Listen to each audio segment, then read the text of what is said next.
ಕುವೆಂಪು ಸಾಹಿತ್ಯಕ್ಕೆ ಹೋದ್ರೆ ನಿಮ್ಗೆ ಎಲ್ಲರ ಮಹಾಕವಿಗಳ ದರ್ಶನ ಆಗತ್ತೆ. ಯಾರ್ಯಾರ ದರ್ಶನ ಆಗುತ್ತೆ ಅವ್ರಿಗೆ ಹೇಳ್ಕೊತಾರೆ ರಾಮಣ್ಣ ದರ್ಶನದಲ್ಲಿ.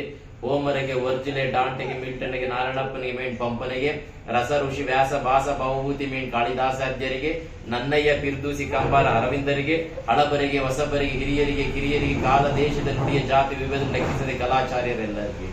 ಹಾಗಾದ್ರೆ ನಾವೇನ್ ಮಾಡ್ಬೇಕು?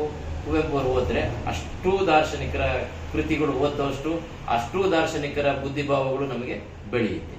ಡಾಕ್ಟರ್ ಎಚ್ ಜಿ ಲಕ್ಕಪ್ಪಗೌಡರು ಅವ್ರ ಗುರುಗಳು, ಕುವೆಂಪು ಅವ್ರು ಹೇಳ್ತಾರೆ, ಕುವೆಂಪು ಎಂತವರಪ್ಪ ಅಂತಂದ್ರೆ, ಕುವೆಂಪು ಹೊಸಗನ್ನಡ ಸಾಹಿತ್ಯದ ಹಿಮಾಚಲ ಅಂತ. ಹಿಮಾಚಲ ಇದೆಯಲ್ಲ, ಅತ್ಯಂತ ಎತ್ತರ ಹೌದು, ಅತ್ಯಂತ ಬಿತ್ತರ ಹೌದು, ಹಾಗೆ ದಿವ್ಯ ಹೌದು, ಹಾಗೆ ಭವ್ಯ ಹೌದು.